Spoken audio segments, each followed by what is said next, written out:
You can help others buy into your vision by communicating it clearly and with that level of belief and conviction, but let no one talk you out of your divine assignment. Good evening. Happy Wednesday, my winners and goal getters. Welcome back to another edition of the Getting the Win Show. I am your host, Melissa T, the Procrastination Bully. How you doing? Welcome back. Thank you so much for tuning in. If you're new to this program, welcome. Thank you so much for tuning in. My mission with this show is to help aspiring women authors, particularly first-time women authors, find healing through the process of writing their book if they have navigated a trauma or a transition and want to get that book out. And in today's episode, I'm talking about the common thing that you'll likely hear in any personal development space, which is there's the part that comes after setting a goal, which is the person you'll become on the way to completion. So in today's episode, I'm covering who you'll become and need to become as you write this book. All right. I've got 7 for you and a bonus. All right. So the very first one, the very first type of person you'll need to become is a visionary. So if you've been following the process, this writing process from the beginning, the very first step I mentioned is the foundation step. And in that step, you're future casting long before you ever write your book. You're deciding who your reader is, your one singular reader. You're deciding what your purpose is for your book, what you want your book to do, right? We talked about that in several episodes now. And what form you want your book to take. Do you want it to strictly be print? Do you strictly want it to be digital? Do you want it to be audio? Do you want all of the above? Like having a clear vision for your book is going to be paramount long before you ever start writing it. So that's the first type of person you become even before you start writing the content, which is great. Like the beautiful thing about this is some of these boxes you already have checked and some of them you'll check along the way because this is a process. The next type of person you'll want to be is a curious soul, a curious person. And this is going to not only apply to how you think about your reader.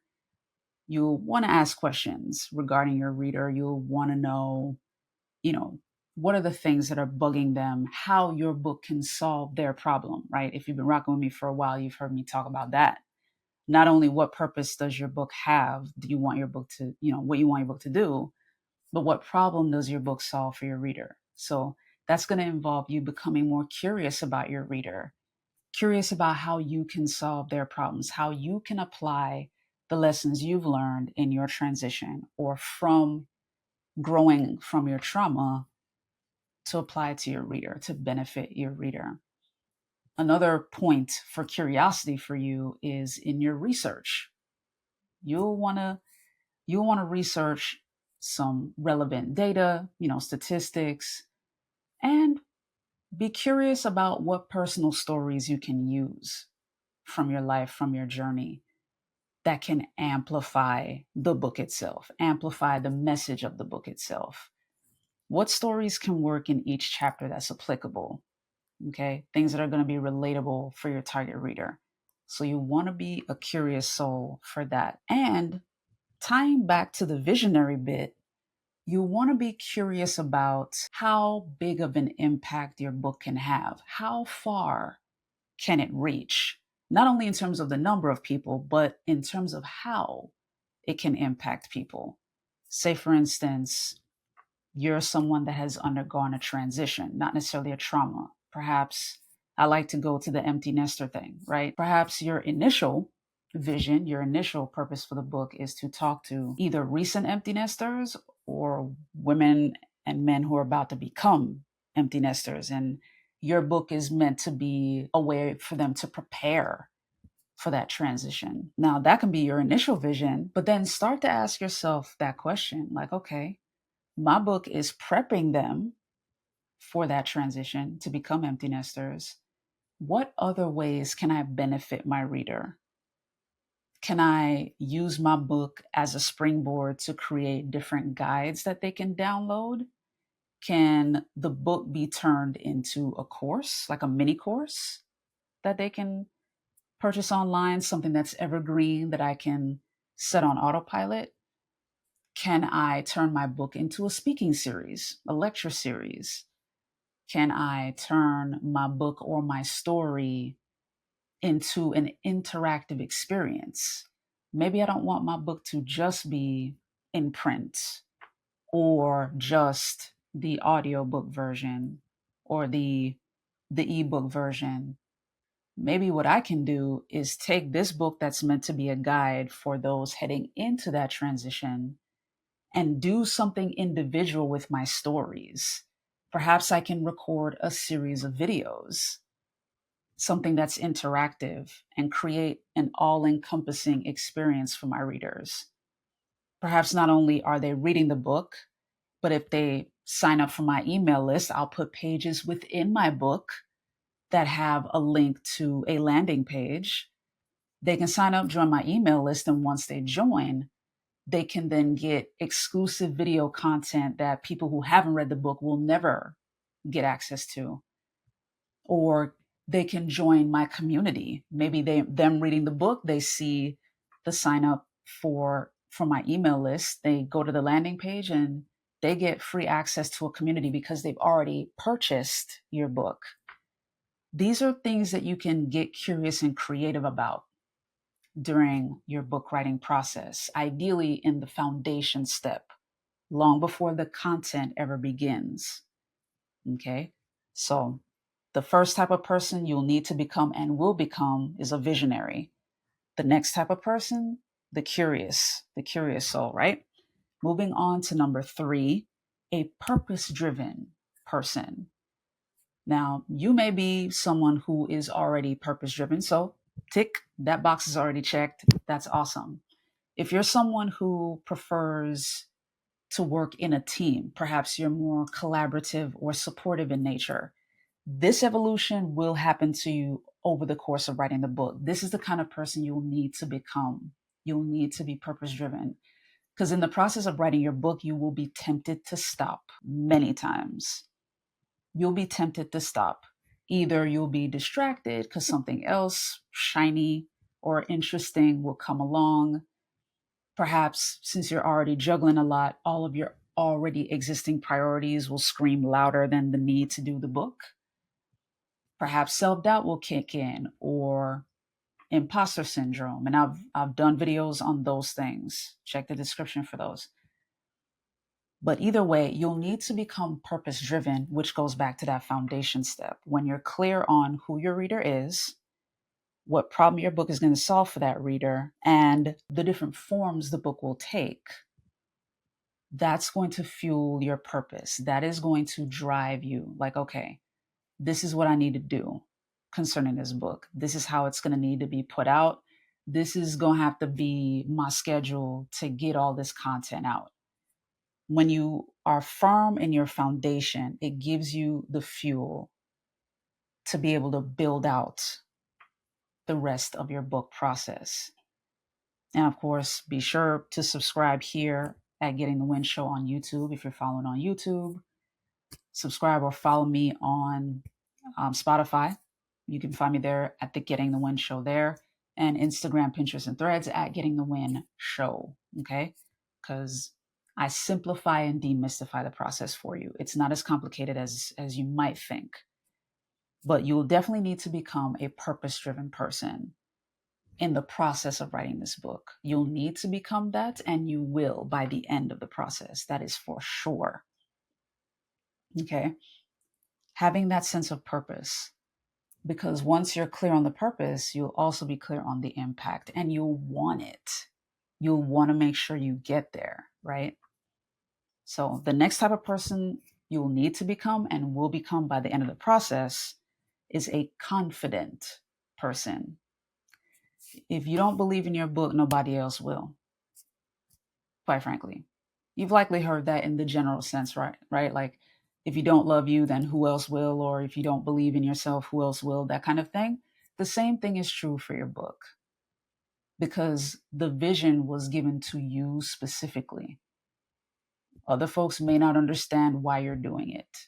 In some cases, some people may be telling you you should write a book, in which case, yeah, if they're seeing that potential in you, by all means. Clearly, there's something in you. Clearly, there's something they're seeing in you, a benefit that you can offer to the world that they're seeing in you and calling out. So, by all means, do that. But if it's something within you, you know for sure that this is something that needs to get out into the world and nobody else has seen it or believed in it or told you about it, still get the book out and be confident in everything you created in that foundation pillar. Be confident in the reader you have decided to reach. Be confident in the purpose you have decided your book is going to serve. Be confident in what you want your book to do. Believe in that. And be confident in the different ways that your book will have an impact on people. Okay? And I'll get to the who in a minute. You guys already know I always talk about finding a who. But you'll need to be confident and believe in your story, believe in yourself, who you are as a person, and believe in your book's impact. The book may not be having its impact yet because you got to write it and you got to publish it. Not enough to just write it, you got to publish it too. But you have to believe in all of those milestones in the process long before the impact can be had, right? The confidence fuels you throughout the process, which leads me to the next type of person you'll need to be and become, which is a resourceful person. So, firstly, let me say writing a book is not as expensive as people might make it out to be. However, I will say writing a book is not cheap either. So, you will need to be resourceful if you're somebody that is not quite financially abundant. Perhaps you got some cash flow, you got some cash flow challenges. And hey, in this economy, as of this recording, many of us do. just Let's just be real about that. So you'll need to become a resourceful person, because even outside the finances, you'll want to become resourceful even in marketing your book, getting the message out there for it. And being resourceful means being creative, leaning on your who's if you have them, and definitely asking how questions, asking what questions as it regards to marketing. Using your AI tools. I always talk about that, right? Use them, they're there. So asking your AI tool, what are some effective ways for me to market my book to, and then put your target reader? What are some cost-effective ways to promote my book? What are some creative ways that I can do some local marketing, like out and about? Ask all the questions. Your AI tools will help you.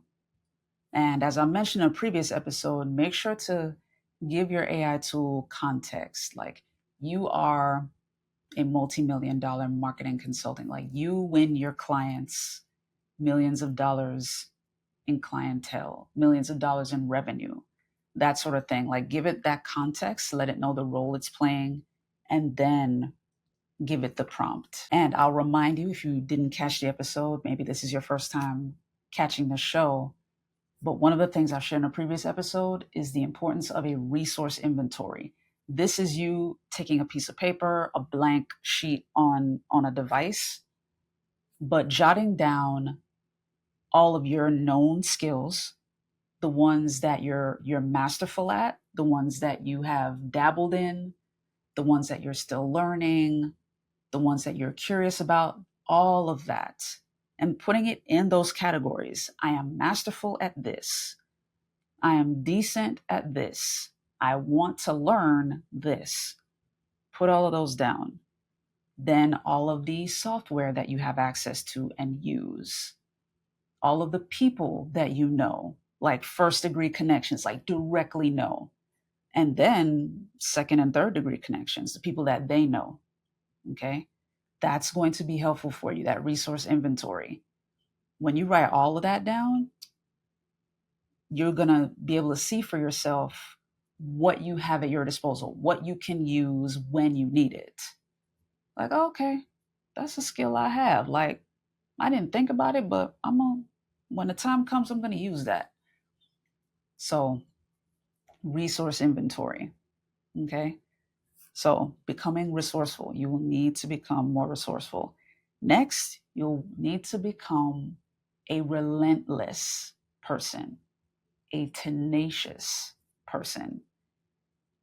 The word no will become your best friend, your vitamin, as Lisa Nichols calls it. Make no your vitamin. Become relentless. And this goes back to the confident part. When you believe in yourself, your book's purpose, and the impact that you project your book to have, the impact you want your book to have, then ensure that it is locked in. Make sure that no one can talk you out of what you have already envisioned, because the vision was given specifically to you. You can help others buy into your vision by communicating it clearly and with that level of belief and conviction, but let no one talk you out of your divine assignment, because your book was a divine assignment specifically for you. Let no one talk you out of that. Be relentless. If there is a thing to be negotiated, negotiate it. Okay? Fight for what you want, fight for what you believe your book needs and would benefit your reader. Advocate for yourself and for your reader. Because again, you're a woman who has navigated a trauma or transition. Every single story matters. Every single story is relevant right now. Because your successful transition, your successful navigation of the trauma is someone else's survival guide. It's someone else's success manual. You are a possibility model. Believe that for yourself and never let anyone talk you out of that. Because what I just said to you is true, 100%. Okay? So the next person you will need to become, whether you like it or not, is a speaker. And I get it. Just hearing that may have sent chills up your spine. It may have caused you to drop your coffee or whatever it is you're drinking or eating, because speaking is feared even more than death, and that's rooted in a fear of rejection, to be honest. The fear of public speaking is rooted in a fear of rejection. However, you will need to become a speaker for the sake of your book, and more importantly, for the sake of your reader. For the sake of your reader. Your reader is not going to know about your book if you're not talking about it. Can we agree on that? Your reader's not going to know about your book if you're not talking about it. And as I've mentioned in previous videos, you'll want to start talking about your book before the manuscript is complete, before that first draft is complete. You don't have to wax too eloquent on it, but during that foundation phase, you can start coming up with key talking points, key catchphrases that you know is going to be included in your book or that your book will highlight or touch on.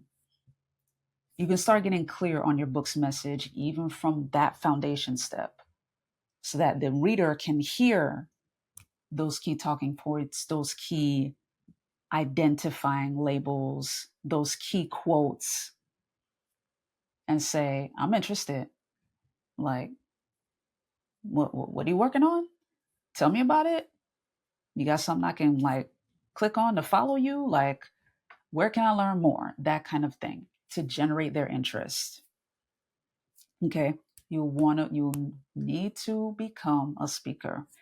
Even if you're not someone comfortable with speaking from the stage, that may not be necessary, depending on what you want your book's purpose to be.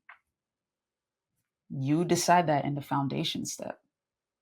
If it's something you want to be a strictly online experience, you can do that. Your stage can be strictly virtual if you want. It can only be via Zoom or any other virtual platform that you want to use. If you want to live stream some stuff, that's up to you. But you will need to become a speaker because your book is your divine assignment. Therefore, you know the most about it. Therefore, you are the one that's going to need to talk about it. Because remember, your book is your story. Even if you hire a PR firm to help you promote the book, it's still your story and you are still the face of the story. So you'll need to be the one speaking on it. So this is the type of person you'll need to become and will become by the end of the process. You'll need to be ready to speak boldly and unashamed about your story.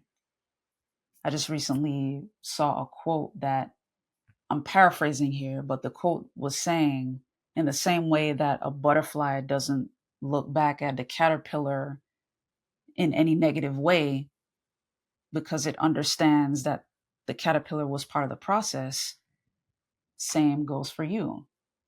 You shouldn't need to look at your past in any disparaging or negative way, your trauma, your transition, because it was simply part of the process. It was simply part of your transformation. Like, to get you to where you are now, that is there. Your past is a part of you, but there's no need to look at it in any way that is negative or disparaging. It's simply a part of you. You'll need to speak confidently to your story, even on those painful or highly vulnerable parts of it, the parts that could be considered embarrassing. You're here now, though. Those parts happened, but you're here now. You have grown, you have evolved, you've become a different person. So there is no shame or shade in growth.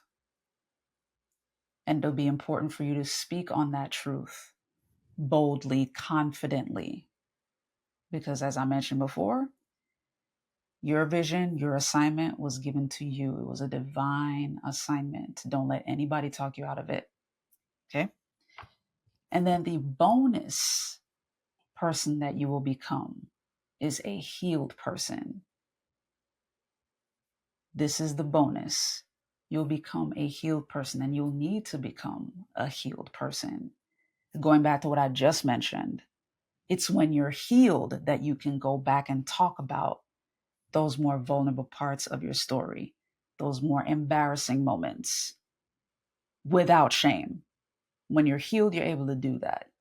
Through the process of writing the story, you'll become more healed because you're expressing it. And as I've been hammering for many episodes now, the body needs words to heal. The body needs words to heal. So in the process of writing your story, you'll become more healed. And as I mentioned, have at least one who in your corner. Okay? Have at least one. Ideally, you'll want to place yourself in an environment, a community of other writers, people who value their IP as much as you value yours, so they won't try to steal your ideas. And if they're ahead of you, they can pour back into you and point out things that are more effective. Point out things you don't need to focus on, but put yourself in a community that is healthy, a community of writers, a community of women who've gone through traumas and transitions. Some of them will likely be coaches. Some of them will likely already be authors, because the one triad that I've noticed over many, many years now, over a decade now, is author, speaker, coach. Most authors are usually all three, but at the very least, they are two by mandate. Anybody who's an author usually becomes a speaker because they have to promote their book. And anyone who's a speaker usually inevitably becomes an author because books add credibility to a speaker's repertoire. So for sure, those two, for sure. The coach, that's optional. That's not necessarily required if that's not a purpose you want for your book. That's up to you to decide. But healed is that bonus one. Because when you're healed, you're the possibility model for your reader and everyone else you come in contact with as you speak on your book, whether on a podcast episode, as a guest, your own podcast, if you're a content creator already. People will see the healing and be drawn to you. They'll be attracted to you. They'll want more of that story. They'll want to position themselves within your story. Like, okay, she was able to do that. I think I have access to that.